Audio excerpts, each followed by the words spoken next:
Hello guys, it's me Jinsha and welcome to my channel.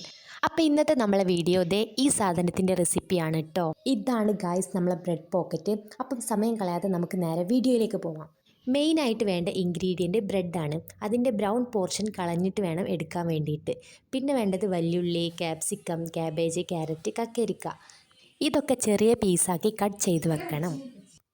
ഇനി നമ്മൾ കുറച്ച് ചിക്കൻ എടുത്ത് വേവിച്ചിട്ട് അത് മിക്സിയിൽ ഗ്രൈൻഡ് ചെയ്ത് വെക്കുക. ഈ ഗ്രൈൻഡ് ചെയ്ത് വെച്ച ചിക്കനും കട്ട് ചെയ്ത വെജിറ്റബിളും ഏറ്റവും ഇമ്പോർട്ടൻ്റ് ആയിട്ടുള്ള ഇൻഗ്രീഡിയൻ്റായ മയോണൈസും ടൊമാറ്റോ സോസ്, കുരുമുളക് പൊടി, ഉപ്പ് ആവശ്യത്തിനിട്ടിട്ട് ഇതെല്ലാം കൂടെ നന്നായി മിക്സ് ചെയ്യണം. ഇനി 2 കോഴിമുട്ട ഒരു പാത്രത്തിലേക്കാക്കിയിട്ട് അത് നന്നായി മിക്സ് ചെയ്ത് 2 ബ്രെഡ് ഇങ്ങനെ വെച്ചിട്ട് ഇങ്ങനെ ചെയ്യുക. എന്നിട്ട് ടൈം കളയാതെ ആ ബ്രെഡ് റസ്ക് പൊടിയിൽ നന്നായിട്ട് കവർ ചെയ്ത് കൊടുക്കുക. റസ്ക് പൊടി വെച്ചിട്ട് ആ ബ്രെഡിനെ നന്നായിട്ട് കവർ ചെയ്ത് കൊടുക്കുക. ഇപ്പം നമ്മളെ ബ്രെഡിൻ്റെ ഔട്ട്ലൈനൊക്കെ റെഡി ആയിട്ടുണ്ട്. ഇനി നമുക്കിത് ഫ്രൈ ചെയ്തെടുക്കാം. നല്ല രീതിയിൽ നല്ല ഒരു ബ്രൗണിഷ് കളറാവുന്ന രീതിയിൽ ഫ്രൈ ചെയ്തെടുക്കുക. അതിന് ശേഷം നമ്മൾ ആ ബ്രെഡിനെ 4 പീസാക്കി കട്ട് ചെയ്യുക.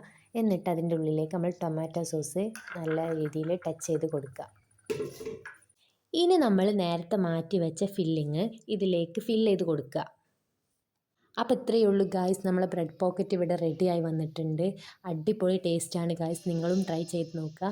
ഈ വീഡിയോ ഇഷ്ടപ്പെട്ടെന്ന് വിചാരിക്കുന്നു. ലൈക്ക് ചെയ്യുക, ഷെയർ ചെയ്യുക, സബ്സ്ക്രൈബ് ചെയ്യുക, മാക്സിമം സപ്പോർട്ട് ചെയ്യുക. ഇനി അടുത്ത വീഡിയോ ആയിട്ട് ഞാൻ ഉടനെ വരുന്നതായിരിക്കും. അതുവരേക്കും ഗുഡ് ബൈ.